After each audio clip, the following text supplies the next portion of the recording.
हरे कृष्णा। हरे कृष्णा। तो हरे कृष्णा समस्त भक्तों का हार्दिक स्वागत करते हैं आज का कार्यक्रम में।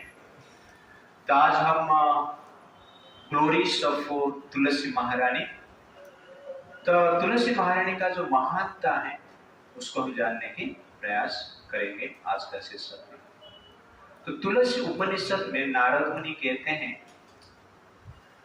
जो तुलसी है वो अमृत स्वरूपा है, वसुधा की शक्ति है, देव शुद्धा की बीज है, ऋग्वेद का रूप है, यजुर्वेद का चित्त है, अथर्ववेद का प्राण है, पाप हरने वाली है, पुण्य देने वाली है, विष्णु के मन को लुभाने वाली है, जल देने से महापातक को नष्ट करने वाली है, विष्णु के चरण में अर्पण करने से विपत्ति को नाश करने वाली है, और ग्रहण करने से दारिद्र्य दूर होता है, सुगंध लेने से हृदय का मल नष्ट होता है, और तुलसी महारानी के बारे में श्रवण करने से जन्म मृत्यु का चक्र से बच जाता है। तो इस प्रकार अनेक जो ग्लोरीज है तुलसी महारानी का शास्त्र में बताया गया है। वृंदाय तुलसी देव्याय प्रियाय केशवस्य च विष्णु भक्ति प्रतिदेवी सत्यवते नमो नमः। तब तुलसी महारानी को प्रणाम करते हैं जो कि समस्त जीव के हृदय में भगवान विष्णु और कृष्ण के भक्ति को प्रदान करते हैं, और कृष्ण के लिए तुलसी महारानी अति प्रिय है, कृष्ण के प्रेयसी। भगवान शिव जी पद्म पुराण में एक सुंदर भर्स बोलते हैं, यदृष्टा निखिल अघ संघ समनि स्पृष्टः वपुः पावनि रोगानामीव वन्दित निरासिनि सिक्तः अंतक तार्षिनि प्रत्यसाति ही विधायिनी भगवत कृष्णस्य स्वरूपिता न्यस्त्य तच्चरणे विमुक्ति फलदः तस्य ही तुलसी नमः। वो कहते हैं यह दृष्टा निखिला अघ संघ समनि, जिस तुलसी महारानी का, तुलसी देवी का दर्शन करने से निखिल अघ संघ समनि समस्त प्रकार के पाप नष्ट हो जाता है केवल दर्शन से। जिस तुलसी महारानी का रोज दर्शन कर रहे हैं उनका महिमा थोड़ा जानना अत्यंत आवश्यक है। दर्शन करने से समस्त निखिल पाप समस्त प्रकार के पाप नष्ट होता है। स्पृष्टा वपु पावनी, स्पर्श करने से शरीर पवित्र होता है। स्नान करने से केवल शरीर पवित्र नहीं होता, स्नान करने के पश्चात भी शरीर के भीतर मल मूत्र रहता ही। इस शरीर को कितना भी स्नान करवाओ शरीर अपवित्र ही रहता है, लेकिन बर्तन को बाहर से कितना भी धो लो चमकाओ, लेकिन अंदर गंदगी रहेगा तो गंदगी ही माना जाता है। तो वैसे ही शरीर एक बर्तन जैसे स्पृष्टः वपु पावनी, तो कहने का अर्थ है तुलसी को स्पर्श करते हैं तो शरीर को भगवान उसको पवित्र मानते हैं। It's like that. रोगानाम एव वंदिता निरसिनी, तो तुलसी महारानी का वंदना करने से रोग से मुक्ति मिलता है। सिक्त अंतक दर्शिनी, और तुलसी महारानी को जल प्रदान करने से अंतक दर्शन, अंत का मतलब यमराज, दर्शन यमराज भयभीत हो जाते हैं तुलसी महारानी को जल देने से। क्यों? कि तुलसी महारानी को जल देंगे तो शास्त्र कहता है वैकुंठ निश्चित है, और सब लोग वैकुंठ चला जाएंगे तो यमराज का जॉब चला जाएगा है कि नहीं? उनका एम्प्लॉयमेंट चला जाएगा, और जॉब जाना मतलब सबको डर है, एम्प्लॉयमेंट चला जाएगा मतलब सबको डर लगता है। तो इसलिए यहां पर कहा गया है सिक्त अंतक दर्शनी प्रत्यक्षति ही विद्यायनी भगवत कृष्ण से स्वरूपिता, और जो तुलसी महारानी का पौधे को लगाता है स्वरूपिता, वो व्यक्ति भगवान कृष्ण के धाम में प्रवेश करता है। तो शिव जी कहते हैं जो यहां पर तुलसी पौधा लगाया है उस व्यक्ति को भगवान वैकुंठ में गोलोक में पर्सनली आके द्वार से इन्वाइट करके अंदर लेके जाते हैं। तुलसी पौधा लगाने का ये लाभ है। न्यस्त्य तच्चरणे विमुक्ति फलद तस्यै तुलस्यै नमः। और तुलसी पत्ता भगवान कृष्ण के चरण में प्रदान करने से विमुक्त स्पेशल मुक्ति प्राप्त होता है। जैसे guest, special guest, chief guest ऐसे होते हैं, तो वैसे ही मुक्ति विमुक्ति। मुक्ति मतलब गेस्ट, विमुक्ति मतलब स्पेशल गेस्ट। जो तुलसी महारानी का पूजा करते हैं वो वैकुंठ में क्या बनता है? स्पेशल गेस्ट बनता है, स्पेशल उसका चर्चा होता है, सत्कार होता है।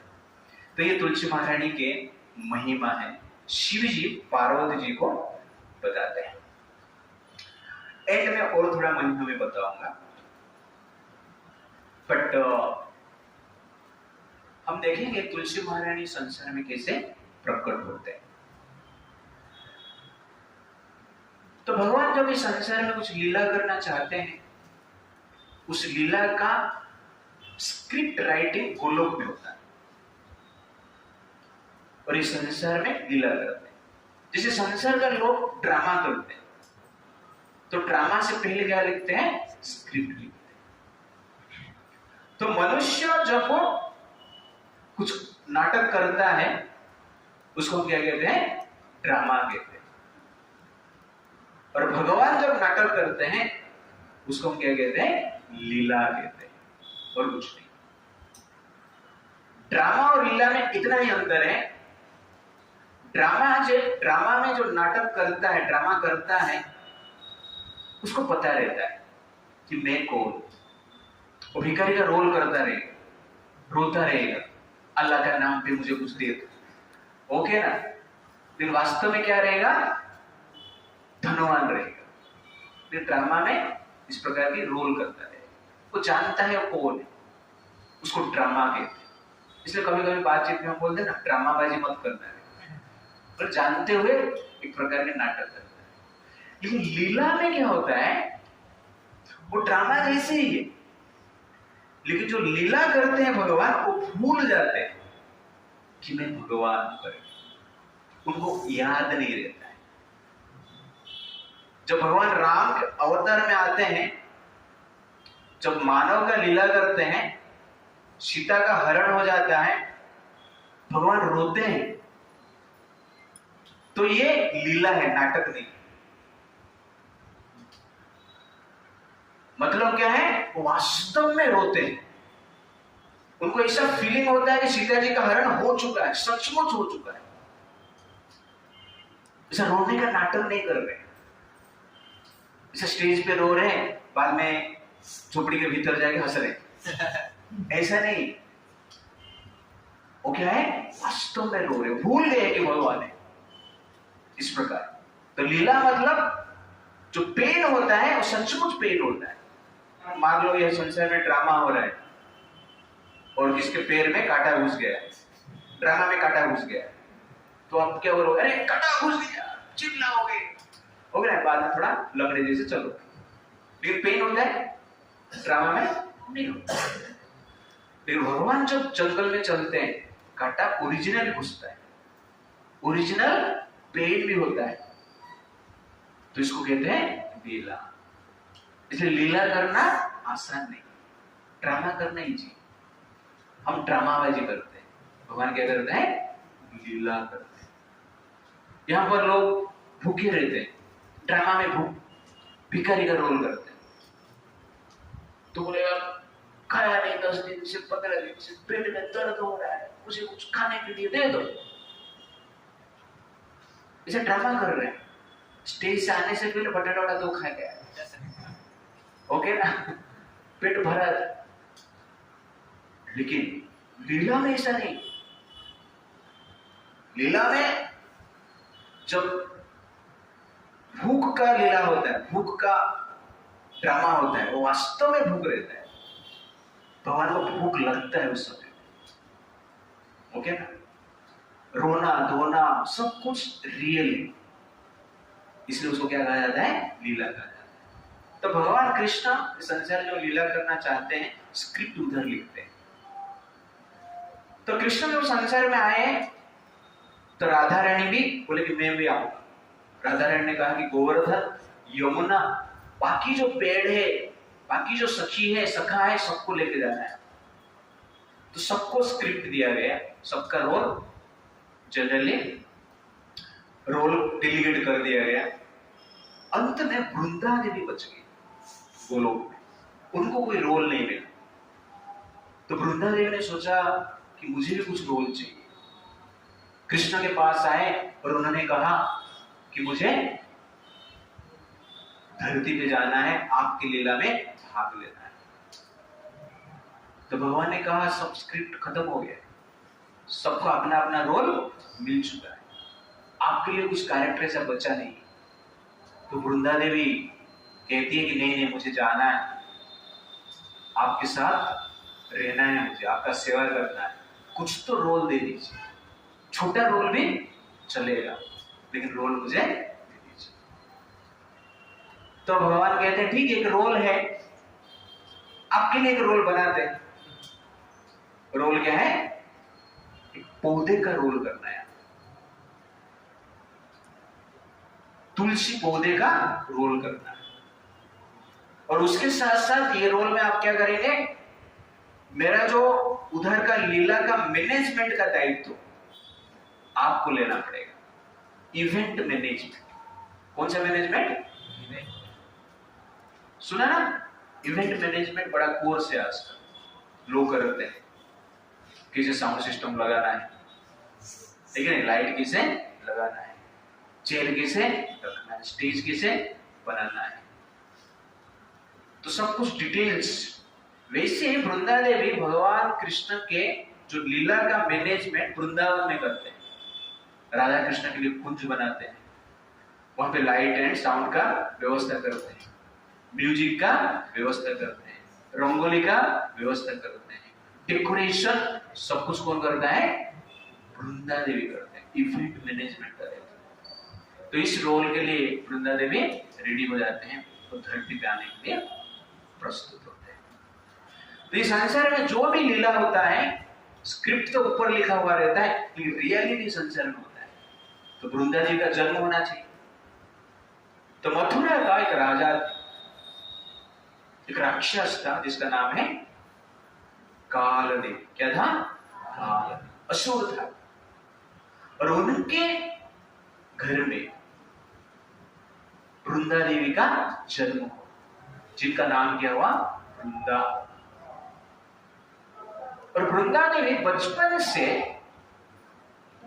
भगवान विष्णु के भक्त थे, वो भक्ति करते थे। छोटे बालिका अवस्था से ही भगवान विष्णु के प्रति आकर्षित थी और उनका नाम स्मरण कीर्तन भजन में लिप्त रहती थी और सत्य धर्म का आचरण ठीक से करती थी। असुर का पुत्री है, असुर का बेटी है, लेकिन धर्म पालन में नंबर 1, भगवान विष्णु के भक्ति में भी नंबर 1 है। इस प्रकार चरित्र थी। और उनका विवाह भी उनके पिताजी ने, जात में ही करना चाहिए था लेकिन विवाह जलंधर के साथ कर दी, जो कि एक राक्षस। और जलंधर इतना पावरफुल था कि भगवान शिव और विष्णु को भी परास्त करता था। ये पावर कहां से मिला? वृंदा देवी के पतिव्रता की शक्ति से मिला है। वृंदा देवी जलंधर को इतना प्रेम करते थे कि दुनिया में जलंधर के अलावा कोई अन्य पुरुष के प्रति उनका मन पति भाव से आकर्षित नहीं होता, इतना पवित्र थे। तो एक तरफ से भगवान विष्णु के भक्ति भी तीव्र भाव से करती थी और उसके साथ साथ पति का भक्ति भी तीव्र भाव से करते थे। और जलंधर ये जानता था वृंदा देवी का जो प्रेम है मेरे प्रति तीव्र है, पतिव्रता स्त्री सती। इसीलिए ब्रह्मा जी को प्रसन्न करने के लिए तपस्या की और ब्रह्मा जी प्रकट हुए वर मांगने के लिए कहा। तो जलंधर बोलता है मुझे अमरत्व की वरदान चाहिए। ब्रह्मा जी कहते हैं अमरत्व का वरदान मैं नहीं दे सकता, मुझे भी एक दिन मरना होगा, इसलिए वर मैं नहीं दे सकता। तो जलंधर ने दिमाग लगाया, राक्षस लोग दिमाग लगाते ओके ना, क्या लगाया दिमाग? जब तक वृंदा की पतिव्रता भाव रहेगी, सती रहेगी, तब तक युद्ध में मुझे कोई परास्त और मार नहीं सकता। इस प्रकार की वरदान दीजिए। ब्रह्मा जी ने तथास्तु कर दिया।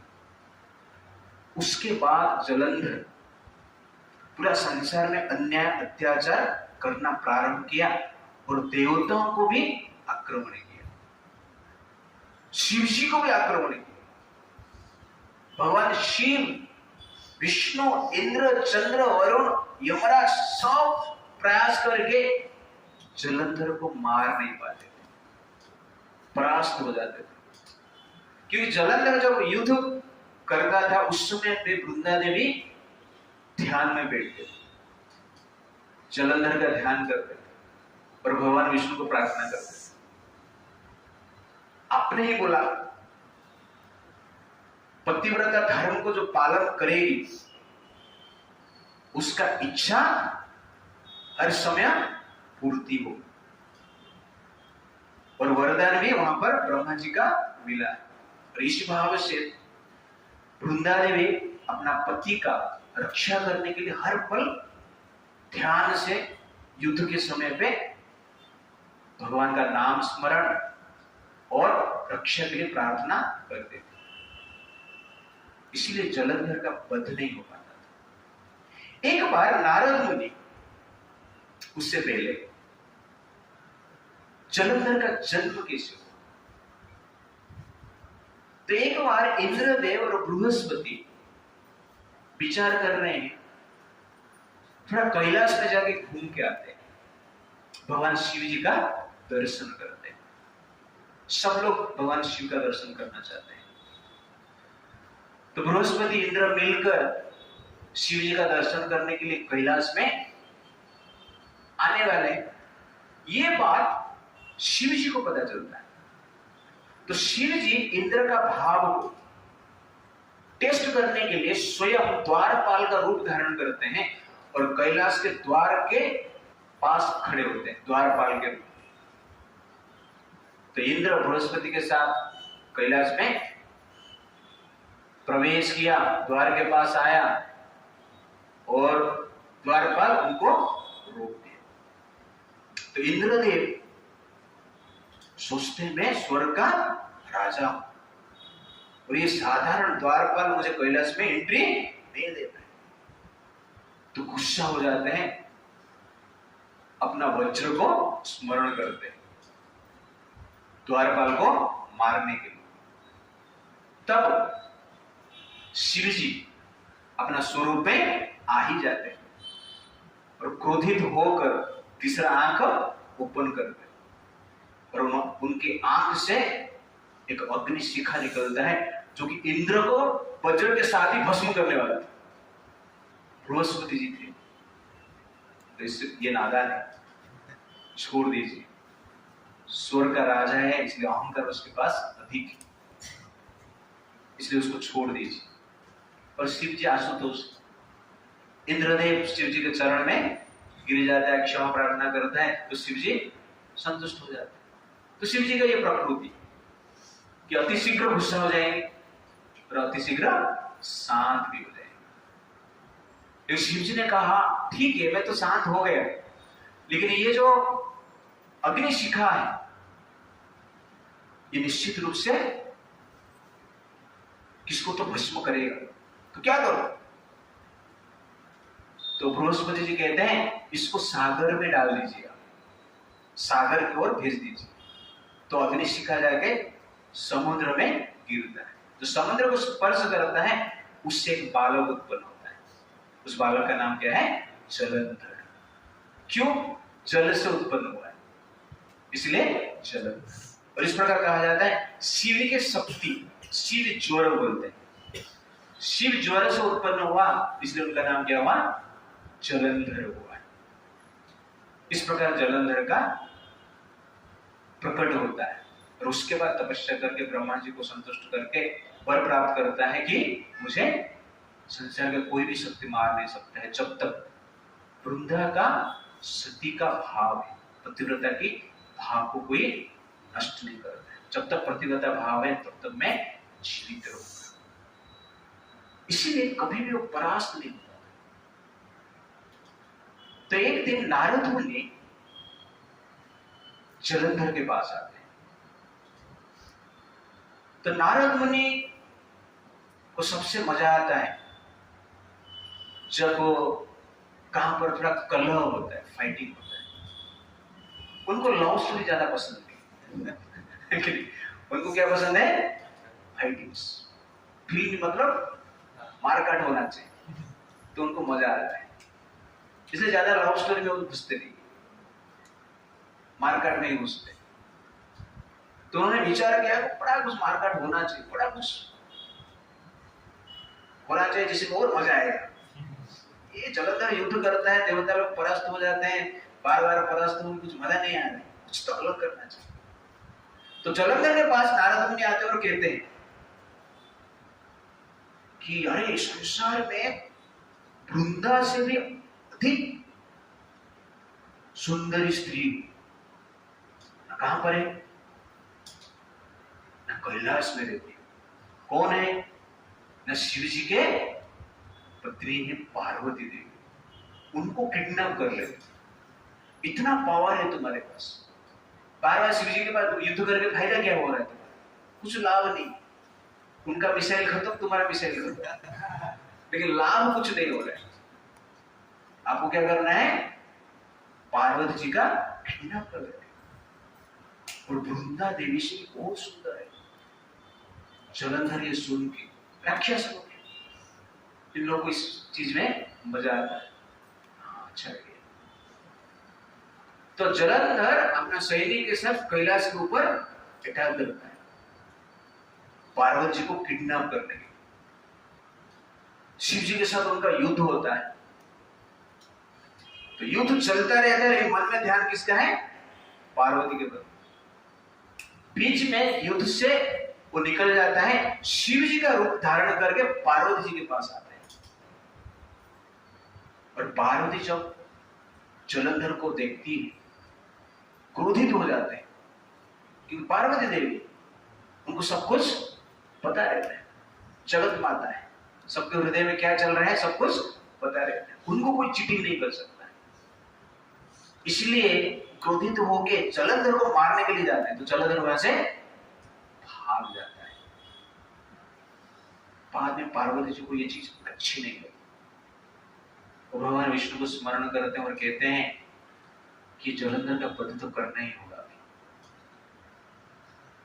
आपको जलंधर का रूप धारण करके जाना है।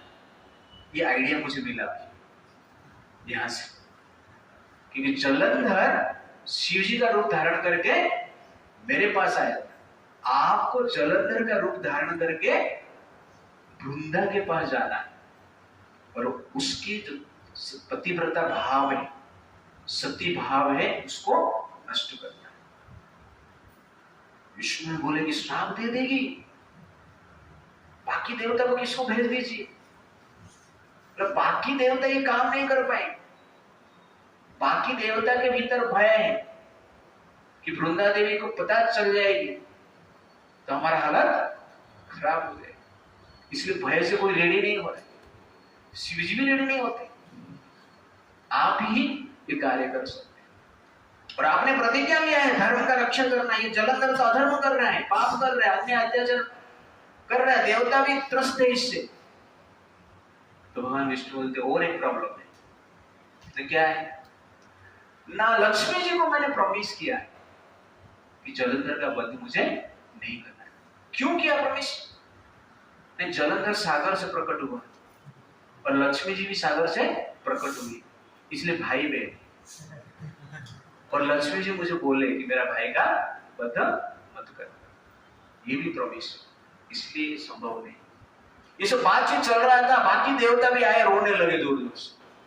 इंद्र चंद्र वरुण बाकी रो रहे हैं, शिव जी का पसीना छूट रहा है उधर कैलाश में युद्ध करते करते। फिर भगवान ने जलंधर से आपको ही हमें बचाना है, संसार में कोई शक्ति बचा नहीं। ब्रह्मा जी किसको भी कुछ भी वर दे देते, बचाने की कार्य आपको ही करना होगा। सब लोग रोने लगे, फूट फूट कर रोने लगे। तो भगवान ने विचार की, ठीक जो भी होगा देखा जाएगा, श्राप मिलेगा तो भी चलेगा, धर्म का रक्षा होना चाहिए। तो जलंधर कैलाश में शिव जी के साथ युद्ध करता है, और उस युद्ध के समय जलंधर का रूप धारण करके भगवान विष्णु वृंदा देवी के पास आते हैं। वृंदा देवी उस समय में ध्यान में बैठकर पति का रक्षा के लिए भगवान विष्णु को ही प्रार्थना करते हैं। ओके, कैसे धर्म संकट आते हैं। और भगवान विष्णु जलंधर के रूप में उनके सामने प्रकट होते, प्रार्थना की है, आना पड़ेगा, प्रार्थना सुनना पड़ेगा। तो जलंधर के रूप में जब प्रकट होते हैं और वृंदा देवी जब जलंधर को देखती है, उनको लगता है कि जलंधर का जीत हुआ है। खुशी से उठते हैं, तुरंत भगवान विष्णु के चरण को स्पर्श करते हैं, जलंधर समझते हैं। जब स्पर्श होता है उस समय ही सती भाव जो है, पतिव्रता के भाव जो है नष्ट हो जाता है। तो पतिव्रता वो स्त्री है जो मन में अन्य पुरुष को पति के भाव में कभी सोचती नहीं है और कभी भी अन्य पुरुष को स्पर्श नहीं करती। वो पतिव्रता सती स्त्री का इस प्रकार की स्टैंडर्ड है, वैदिक स्टैंडर्ड है। जब भगवान विष्णु को जलंधर समझकर स्पर्श करते अन्य पुरुष हो गए, इसलिए उनका सती भाव नष्ट हो गया। और तुरंत उस समय भगवान शिव क्या करते हैं, अपना त्रिशूल से जलंधर का सर को काट देते हैं और काट कर सीधा कैलाश से वृंदा देवी के महल में भेजते हैं। वृंदा देवी जिस स्थान पर पूजा कर रही थी उस स्थान पर आके गिरती और जलंधर सामने, जलंधर का सर इधर गिरा है। वो देख के आश्चर्यचकित हो जाती है और अपना तपोबल से उनको पता चलती है कि ओरिजिनल जलंधर जो है सर है और यहाँ पर जो खड़े हैं ये डुप्लीकेट है। समझ जाते हैं कौन है, भगवान विष्णु। और पति का वध से तो गुस्सा हो जाती है, क्रोधित होकर भगवान विष्णु को श्राप देती है कि आपने पत्थर जैसे कार्य किए, आपका जो हृदय है पत्थर जैसे, मेरे जैसे सती स्त्री का पतिव्रता व्रत को भंग करने के लिए इस प्रकार के आपने कार्य किया है, इसलिए मैं आपको श्राप देता हूं कि आप पत्थर बन जाइए। और वृंदा देवी के श्राप से भगवान विष्णु प्रस्तुत हो जाते हैं पत्थर बनने के लिए और अपना रूप प्रकट करते हैं। वृंदा देवी का क्रोध शांत होती है। उसके बाद वृंदा देवी रोती है कि मैंने बड़ा गलती कर दी, भगवान विष्णु को ही श्राप दे दिया, ये कार्य मैंने अच्छा नहीं किया, अनुतप्त करती है। और भगवान कहते हैं चिंता मत करो, ये स्क्रिप्ट मैंने ही लिखा था इसलिए अब जनरल चिंता करने की आवश्यकता नहीं, मुझे पत्थर बनना है। तो गंडकी नदी में, जो नेपाल में गंडकी नदी है, उस नदी में मैं पत्थर बनूं। और उसके साथ साथ वृंदा देवी ये भी श्राप दी थी कि आप पत्थर बनेंगे और पत्थर बनने के पश्चात एक कीड़ा आपको काटेगी, क्योंकि आपने बहुत नीच कार्य किया है। और गंडक नदी में जो पत्थर है उस पत्थर को कीड़े काटते हैं, स्पेशल कीड़ा रहता है, पत्थर के भीतर जाता है और काट काट कर भीतर शंख चक्र गदा पद्म इस प्रकार के चिन्ह बनाता है। और उस पत्थर को क्या कहा जाता है? शालिग्राम। शालिग्राम शिला। शालिग्राम शिला और भगवान विष्णु में कुछ अंतर ही नहीं। भगवान विष्णु ही है और भगवान विष्णु संतुष्ट होकर वृंदा देवी को कहते हैं आप चिंता मत करो, ये शालिग्राम शिला को संसार में मनुष्य पूजा करेंगे और आपके साथ करेंगे। कैसे करेंगे? नया स्क्रिप्ट। तो उसके बाद वृंदा देवी विचार करते हैं कि मैं बड़ा पाप किया है, श्राप दिया मैंने भगवान विष्णु को, और उसके साथ साथ मेरी पति का विनाश हो गया, मेरा जीवन का भी कुछ फायदा नहीं है, लाभ नहीं, इसलिए मुझे शरीर को त्याग देना चाहिए।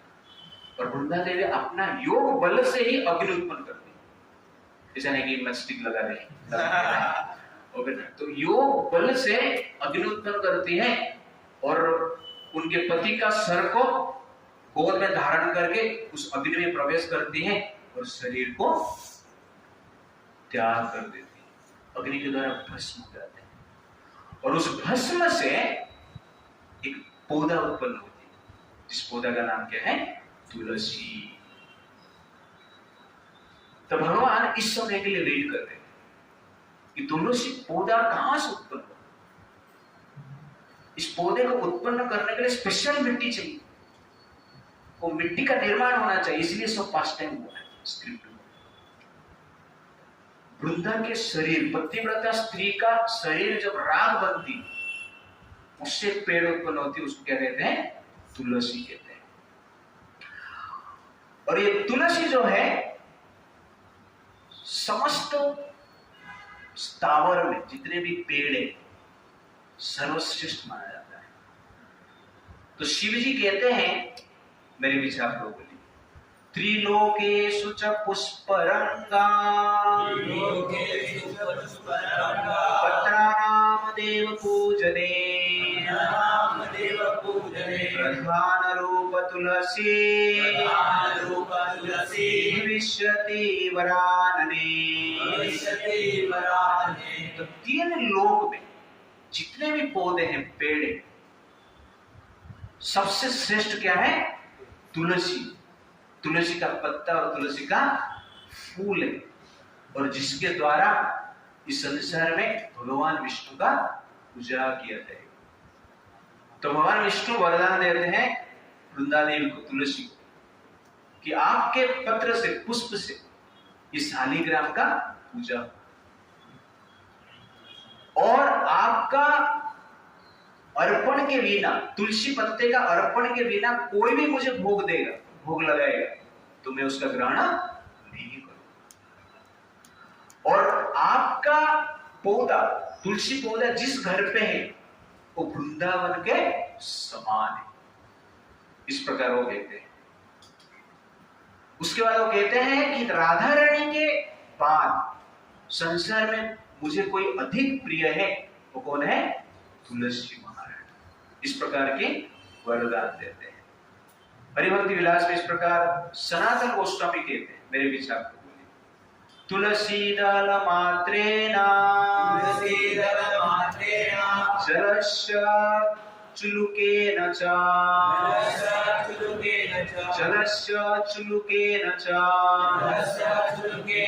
विक्रीणीते स्वमात्मानं भक्तभ्य भक्तवत्सलः। तुलसी दल मात्रेण जलस्य चुलुकेन च।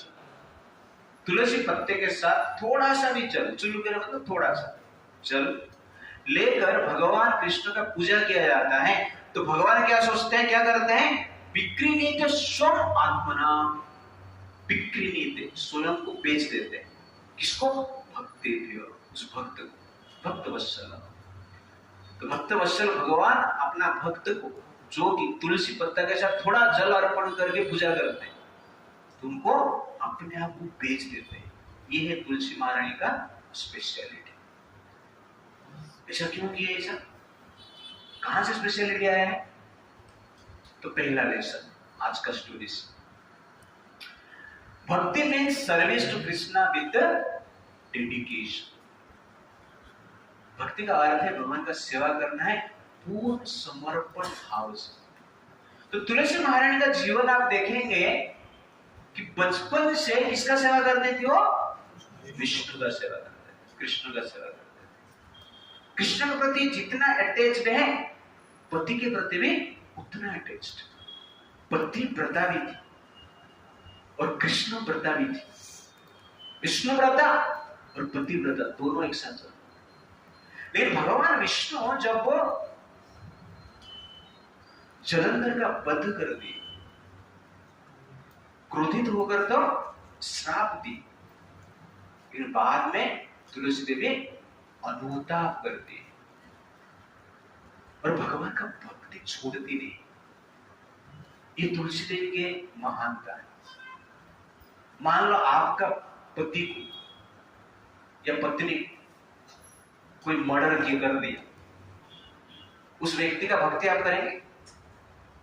नहीं कर सकते, कभी नहीं हो सकता है कि शत्रु भावना निर्माण हो जाता है। वृंदा देवी के पति को भगवान विष्णु के द्वारा मारा गया। मारने का कारण, मेन कारण बना वो शिव जी तो मारे, कारण कौन बना?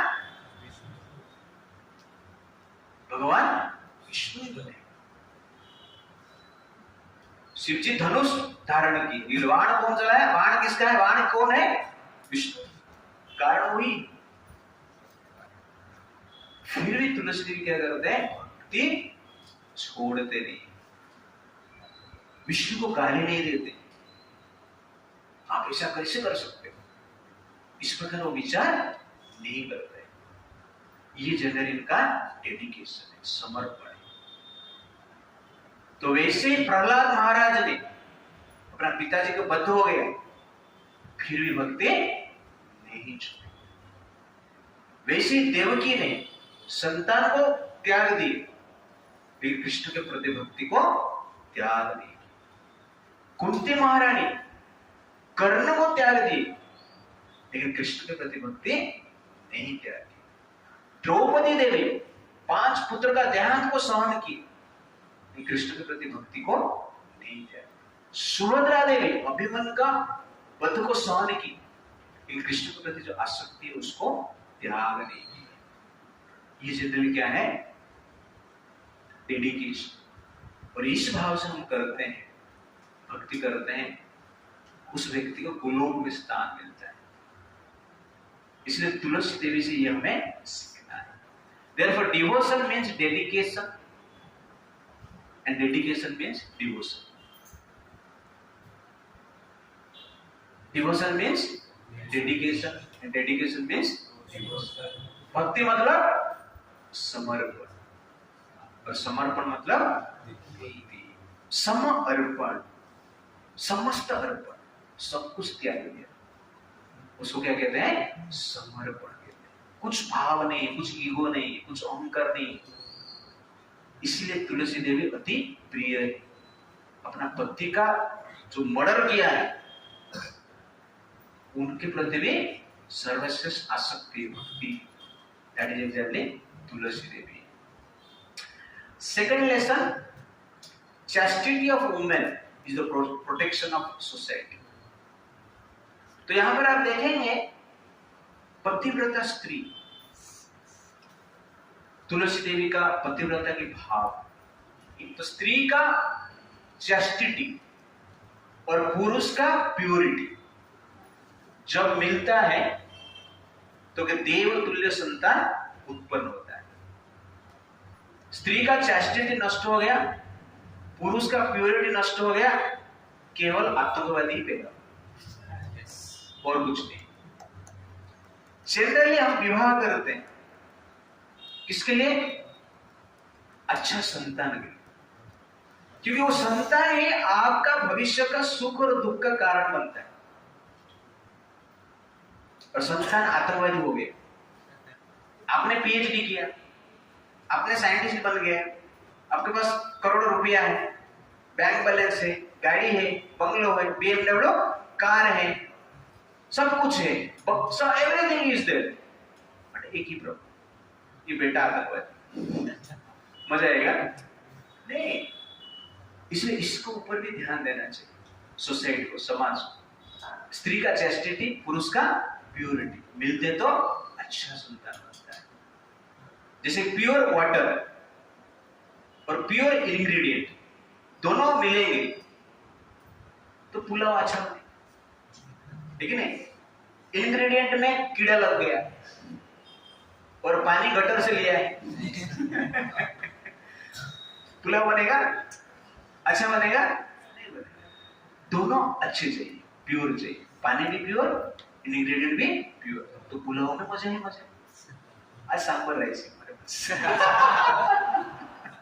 ओके, बट तो वैसे स्त्री का चेस्टिटी और पुरुष का प्योरिटी मिलकर जो संतान उत्पन्न होगी वो देवतुल्य होगी, जो कि आपका सुख का कारण बनेगी। संसार में आपको सुख चाहिए ना? सब लोग सुख मतलब सोचते हैं कि बंगलों में सुख, गाड़ी में सुख, लेकिन नहीं, पोजीशन में सुख, पोजीशन में सुख, कंफर्ट में सुख, पावर में सुख, रेपुटेशन में सुख, ये सब मिल जाता है। प्रयास करेंगे और मिले हैं लोगों, सब है, लेकिन आपका बेटा बेटी दुष्ट है। मजा आएगा आपको? इसके ऊपर भी हम फोकस करना चाहिए, इसके ऊपर भी ध्यान देना चाहिए, नहीं तो आपका जीवन ही बर्बाद हो गया ना। इसलिए संस्कार, बेटा बेटी का संस्कार किसके ऊपर निर्भर करता है? माता पिता के ऊपर निर्भर करता है। इसलिए माता पिता को क्या करना चाहिए? उनका चैस्टिटी और प्योरिटी को मेंटेन करना चाहिए, और ऐसे रहेंगे तो अच्छे संतान उत्पन्न होगा, और अच्छे संतान रहेंगे तो समाज में, परिवार में, देश में, धरती में शांति रहेगा। अशांति कौन करता है? कार करता है, बंगलो करता है, एयरपोर्ट करता है, एलसीडी स्क्रीन करता है, लैपटॉप करता है, प्रोजेक्टर करता है। अशांति कौन करता है? मनुष्य करता है, ओके ना? और मनुष्य को पैदा कौन करता है? पिता माता करता है। इसलिए ये इंपॉर्टेंट है। शांति सामान्य से नहीं मिलता है, शांति मनुष्य का समभाव से मिलता है, मनुष्य का प्योरिटी से मिलता है, चैस्टिटी से मिलता है, चरित्र से मिलता है।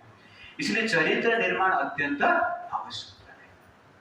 प्यार करना सरल है, लेकिन रिश्ता निभाना कठिन है, क्योंकि सुंदरता सस्ती होती, चरित्र महंगा होता है। इतना आसान नहीं। फेयर एंड लवली से सुंदरता मिल जाएगी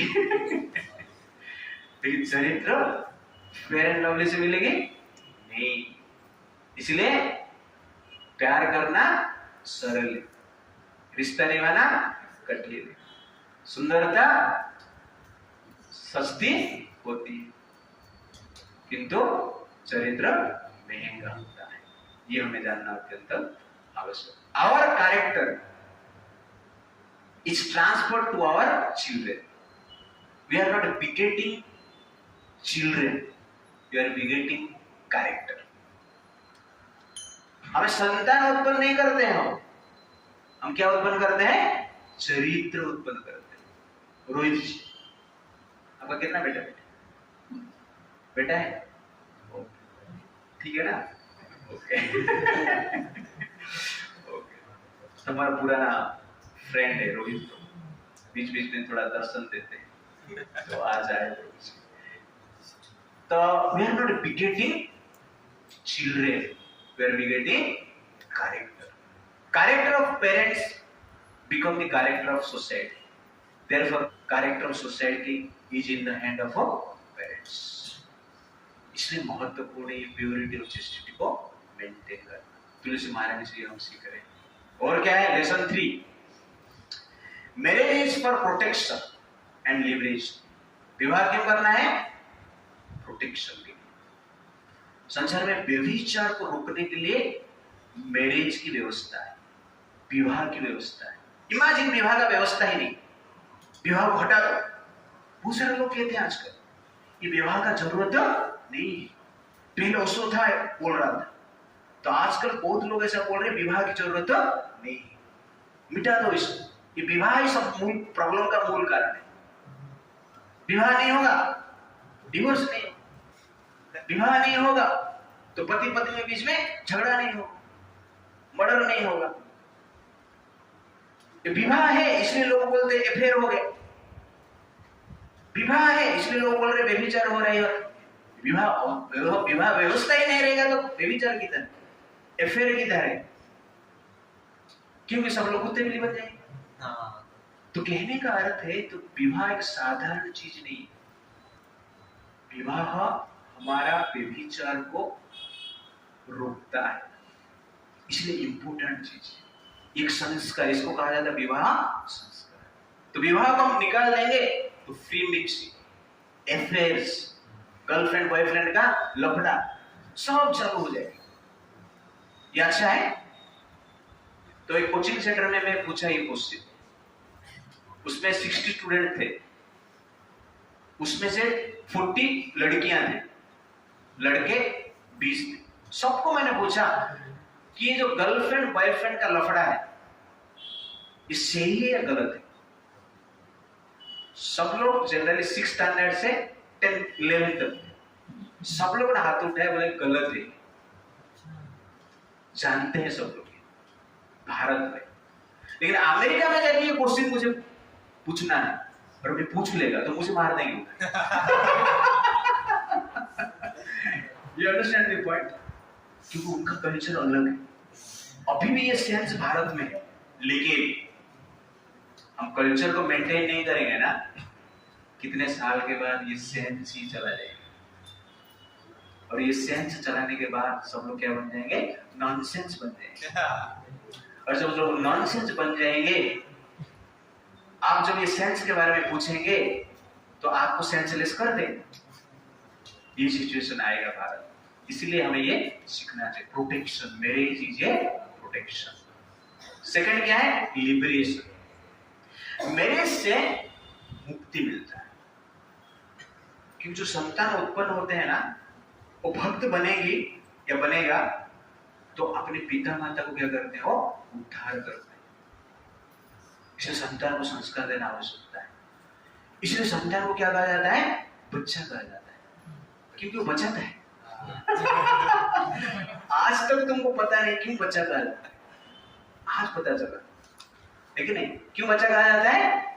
बचाता है, पिता माता को बचाता है, संसार का बंधन से बचाता है। और भारत में विवाह के पश्चात तुरंत संतान करना, आप लोगों में ट्रेनिंग दे रहा हूं, ओके? वेट मत करना विवाह के बाद, क्योंकि आप लेट मैरिज करते हो। पहले चाइल्ड मैरिज होता था, इसलिए लेट संतान होता है, चलता। अभी लेट मैरिज होता है, इसलिए तुरंत संतान होना चाहिए। तुरंत संतान होने से क्या होता है?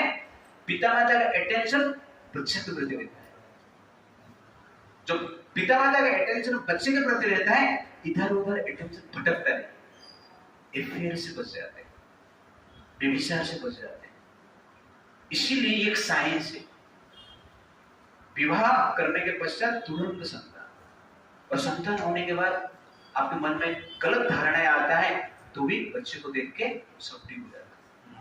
आएगा किधर? बच्चे को मेंटेन करते करते, उसको संभालते तुम्हारा टाइम पास हो जाएगा। ओके ना? तो इधर उधर भटकेगा किधर? इसीलिए बच्चा भी आपका दिमाग को भटकाने से भी रुकता है, बचाता है, इसलिए वो बच्चा है।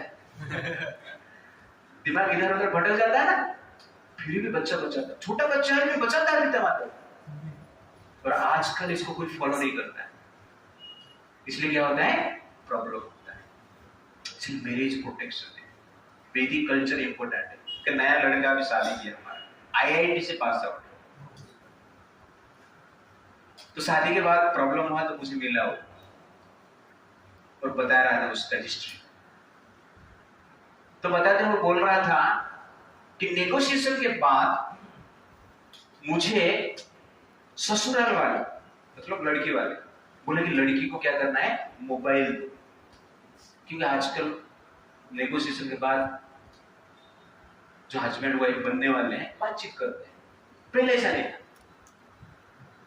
पहले विवाह के बाद बातचीत भी करना है तो पिता माता का परमिशन लेके करना पड़ता था, सास ससुर का परमिशन लेके करना पड़ता था पहले हमारा पिता माता के टाइम पे। अभी ये नेगोशिएशन के बाद ही बातचीत, पहले से सब चलता है बट ये केसेस में बता रहा हूं तो नेगोशिएशन के बाद वो लड़की को बोलेगी मोबाइल दो, आपसे बातचीत करेंगे तो आपका संबंध अच्छा हो। ये लड़का थोड़ा सादा है, आईआईटी से पास आउट है लेकिन सादा सीधा है। मैं उसको ये सब सुन के मैं बोला तुम्हारे जैसे लड़का मिलना बहुत कठिन है संसार में तुम मुझे ही स्टोरी पहले से ही बताता था तो मैं तुमको बोलता था शादी मत कर, लेकिन अभी बता रहे तो हम क्या करेंगे, अभी जो करना है वही बताऊंगा, अभी छोड़ना मत। ओके तो मैं उस प्रकार बोला कि मैंने मोबाइल दिया, बातचीत हमारा थोड़ा बहुत चल रहा था, 15 दिन में एक बार 2 बार ऐसा मैं करता था। फिर 1 महीना 2 महीने के बाद मैं जो फोन करता था वो लड़की नहीं उठाती थी। तो ये तो सादा सीधा था, वो ऐसा विचार कर रहा था कि कुछ तो काम रहेगी सब उसे, इसलिए नहीं उठा रहे। तो इसे 4-5 महीना चला, उठा रहे नहीं। बाद में उसका एक दोस्त था वो लड़के का, वो वकील को पता है सब कुछ क्या चलता है उसको पूछा क्या क्या हो रहा है, ऐसा कारण क्या है, तो उसमें बात करते हैं ना, तो वकील ने बोला कुछ तो प्रॉब्लम चल रहा है। वो आइडिया दिया उसका मोबाइल को ट्रैक करने के लिए, कुछ तो लेके रहता है, ऐसा कुछ ट्रैक करते हैं, कॉल ट्रैकिंग करते हैं। वो ट्रैकिंग में पता चला कि वो लड़की और एक लड़के के साथ बात कर रही है, उनके साथ क्या हो गया, चल रहा है बातचीत। तो ये जनरली प्रॉब्लम है। नेगोशिएशन हो गया, मोबाइल इसका है, पैसा भी ये भर रहा है नहीं, और बात और किसके साथ चल रहा है। इसलिए वैदिक सिस्टम क्या बोलता है, नो मोबाइल नेगोशिएशन से पहले बातचीत नहीं। अच्छा सिस्टम है ना, प्रोटेक्शन है, वो लड़की भी अच्छी है, ऐसा कुछ प्रॉब्लम नहीं है, लेकिन एक ऑप्शन मिल जाता है ना भागने का, लोग ढूंढता है, वो ऑप्शन में चला जाता है। You understand? मान लो यहाँ पर एक गेट है, रास्ता क्या है ना, गेट, आग लग गया तो आप क्या करेंगे, वो गेट के थ्रू ही जाएंगे जो रास्ता है, लेकिन 2-4 विंडो है तो आप क्या करेंगे, आग लगने के बाद विंडो से जॉब करेंगे। वैसे ही ना, ऑप्शन है तो ऑप्शन को लोग यूज करते हैं, ऑप्शन नहीं है तो यूज कैसे करेंगे। तो वैसे वैदिक सिस्टम में कोई ऑप्शन ही दिया, डिवोर्स वैदिक सिस्टम में नहीं था, इसलिए कोई डिवोर्स नहीं होता था। पहले डिवोर्स था ही नहीं था और होता नहीं था, झगड़ा होता था। झगड़ा सत्ययुग में होता था, द्वापर युग में हो रहा था, त्रेता युग में भी हुआ है, कलयुग में थोड़ा बढ़ गया, लेकिन झगड़ा हर युग में होता था। द्वापर युग में झगड़ा होता था, सत्ययुग में झगड़ा होता था, त्रेता युग में झगड़ा होता था, लेकिन डिवोर्स नहीं होता। कलयुग में झगड़ा होता है, डिवोर्स होता है। कभी कभी तो लोग डिवोर्स देने के लिए शादी करते हैं धन लूटने के लिए, डिवोर्स देने के लिए शादी करते हैं, ठीक है। एक 20 साल की लड़की एक 80 साल के बुढ़े के साथ शादी कर, उसको पूछा गया तो शादी क्यों किया, 2 कारण, एक है इसका इनकम, दूसरा है इसका दिन कम लेकिन दिन कम मतलब चिंता कम मिल रही है, उसके बाद धन संपत्ति मेरा ही मेरा है, इसके लिए भी शादी करते हैं। इसलिए मैरिज में डिवोर्स अलाउ नहीं, भारत का सिस्टम। और इस प्रकार व्यवस्था रहेगा तो लोग क्या करेंगे, जनरली ढूंढेंगे लूप को। और संसार में स्त्री का महानता बहुत बड़ी है। स्त्री को हमारा शास्त्र कहता है गृहिणी। गृहिणी क्यों बोलता है मालूम है शास्त्र? क्योंकि ग्रहण से वो बचाती है पति को, परिवार को, इसलिए गृहिणी कहा जाता है। पत्नी पति को पतन से बचाती है, इसलिए कहा जाता है पत्नी। सहचरी, सुख दुख में साथ साथ रहती है, इसलिए सहचरी। अर्धांगिनी, पुरुष का आधा भाग है स्त्री, आधा शरीर है। ये क्या भाव देता है? इस भाव से ये बताया जा रहा है कि स्त्री पुरुष अलग नहीं है, एक ही। दो शरीर सिर्फ दिखता है, वास्तव में क्या है? एक। जहां पर इस भाव है, एक है, तो वहां पर डिवोर्स होगा? हो सकता है? अपना शरीर को स्वयं काट सकते हैं? तो कैसे डिवोर्स हो सकता है? तो इस भाव को एस्टेब्लिश करने के लिए अर्धांगिनी कहा जाता है। वधू, वधू मतलब बुद्धिमान। तो स्त्री जो है जनरली, जो पत्नी है, पति को डायरेक्शन देती है, राइट रॉन्ग बताती है। आज भी ऐसा भारत में आप देखें बहुत सारे केसेस में। मैं तो मेरी माँ को देखा है कि डायरेक्शन देते हुए पिताजी किधर कुछ गलत डिसीजन ले रहे हैं, कुछ भी खरीदना, करना, बातचीत करना, जो भी है, उस कार्य में डायरेक्शन बुद्धि माँ का अच्छा चलती है। मैंने देखा, चलते हैं ना? हाँ। इसलिए स्त्री को वधू कहा जाता है कि वो बुद्धि देती है। उसके साथ साथ क्या है? भार्या। भार्या मतलब जो घर का भार को वहन करती है, उसको हम क्या कहते हैं? भार्या कहते हैं। तो इस प्रकार स्त्री का जनरली क्या है यहाँ पर स्पेशली महत्व है। इसीलिए तुलसी देवी से ये हमें सीखना है कि चैस्टिटी को कैसे मेंटेन करना है, ओके ना? अपना पति पत्नी धर्म कैसे पालन करना है, और भगवान विष्णु की भक्ति कैसे करना है। लास्ट में तुलसी महारानी के कुछ ग्लोरीज हम देखेंगे। तो तुलसी महारानी को भगवान कृष्ण ने अपना चरण में स्थान दिए, लक्ष्मी जी को हृदय में स्थान दिए, और तुलसी महारानी को चरण में स्थान दिए। लक्ष्मी को चंचल कहा जाता है, इसलिए लक्ष्मी जी से भी अधिक प्रिय कृष्ण के लिए कौन है? तुलसी। क्यों? क्योंकि लक्ष्मी बीच बीच में भाग जाती है। कहां पे भाग जाती है? उनको पूजा करने वाले बहुत लोग हैं। उनको भी ध्यान देना पड़ेगा। सब लोग बोलते हैं धन धन धन चाहिए, तो लक्ष्मी जी क्या बोलते हैं? नारायण को छोड़ के धन देने के लिए आ जाते हैं। लेकिन तुलसी चरण छोड़ के कभी जाते, इसलिए अधिक प्रिय है। तो इस प्रकार शिव जी कहते हैं तुलसी का महिमा सुनने से व्यक्ति पाप से मुक्त हो जाता है, और तुलसी के काष्ठ का चंदन भगवान हरि को अर्पण करने से, लगाने से कहा जाता है कि हरि उनके घर पे निवास करते हैं। और तुलसी के पत्ता, फूल, मूल, छाल, मिट्टी सब कुछ क्या है? पवित्र होते हैं। उसको धारण करने से हृदय और मन, शरीर पवित्र होता है।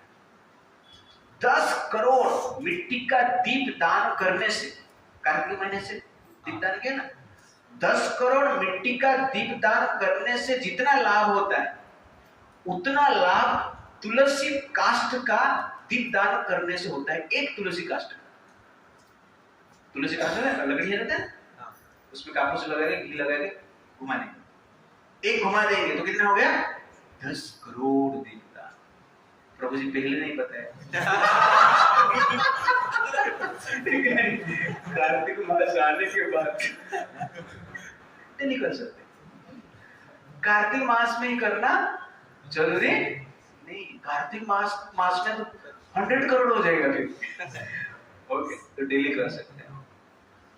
और तुलसी काष्ठ से बने हुआ भोग जब दान में दिया जाता है, थोड़ा सा भी दान में देते हैं तो मेरू पर्वत दान करने जैसे। मेरू पर्वत मतलब गोल्डन पर्वत का वैल्यू जितना है, थोड़ा सा अन्नदान तुलसी काष्ठ से बनाया हुआ अन्न को हम देते हैं। तुलसी काष्ठ का धूप भगवान को अर्पण करते हैं ना, एक काष्ठ का धूप अर्पण करते हैं तो 100 यज्ञ 100 गौदान का फल मिलता है। तुलसी जहां पर रोपण हुआ है ना, उसका तो कीचड़ है, मिट्टी लगाकर भगवान का पूजा करते हैं। एक दिन का पूजा करते हैं तो 100 दिन का फल मिल जाता है। एक दिन पूजा करो, 100 दिन आराम करो। हमें डेली पूजा करना है, ठीक है। तुलसी मंजरी भगवान कृष्ण को अर्पण करने से, वो मंजरी में जितना बीज होता है ना, उतना युग तक स्वर्ग में भोग करने का अवसर मिलता है। ये तुलसी महारानी का महानता है। और तुलसी को प्रतिदिन पूजा करने से, जल अर्पण करने से दरिद्र का दुख रोग से मुक्त मिलता है। शिव मंदिर में तुलसी लगाने से उसमें से जितने भी बीज बनते हैं उतने युग तक स्वर्ग में निवास मिलता है। शिव मंदिर में सब लोग शिव मंदिर में एक पेड़ लगा, स्वर्ग अनेक युग तक रिजर्व है। ये तुलसी महारानी का पावर है। तुलसी बगीचा का दर्शन करने से ब्रह्म हत्या का पाप से मुक्ति मिलता है। मृत शरीर को तुलसी काष्ठ में जलाने से मृत व्यक्ति जीवात्मा वैकुंठ में प्रवेश करता है, तुलसी काष्ठ से जलाने से। और उस व्यक्ति को भगवान कृष्ण स्वयं डोर पर आकर इन्विटेशन करके भीतर लेके जाते हैं, तुलसी काष्ठ से जलाने से। तो आप लोग पूछे प्रभु जी इतना सारा तुलसी काष्ठ कैसे मिलेगा, तो छोटे छोटे तुलसी रहते हैं। तो शिव जी क्या बोलते हैं, पूरा नहीं, सिर्फ एक लकड़ी डाल देंगे तो भी वो फल प्राप्त हो जाता है। तुलसी कंठी माला पहनकर स्नान करने से व्यक्ति हर तीर्थ में स्नान करने का फल मिल जाता है। डेली आप स्नान करते हैं ना, तुलसी कंठी माला पहन के स्नान कर रहे हैं, मतलब क्या है, गंगा में स्नान, यमुना में स्नान, गोदावरी में स्नान किया। इस प्रकार जनरली हर स्थान का, हर तीर्थ स्थान में स्नान करने की फल मिलता है। आप बाथरूम में स्नान नहीं करते, कहां में स्नान कर रहे हो, गंगा में, यमुना में। कल से बोलना आज गंगा में स्नान करके आए। ओके, जल जब गिरता है तुलसी काष्ठ को लग के नीचे गिरता है ना, ये फल प्राप्त होता है। तो इस प्रकार तुलसी महारानी का अनेक महानता है। हरे कृष्णा कृष्णा कृष्णा हरे हरे, हरे राम राम राम हरे। श्री प्रभुपाद की जय।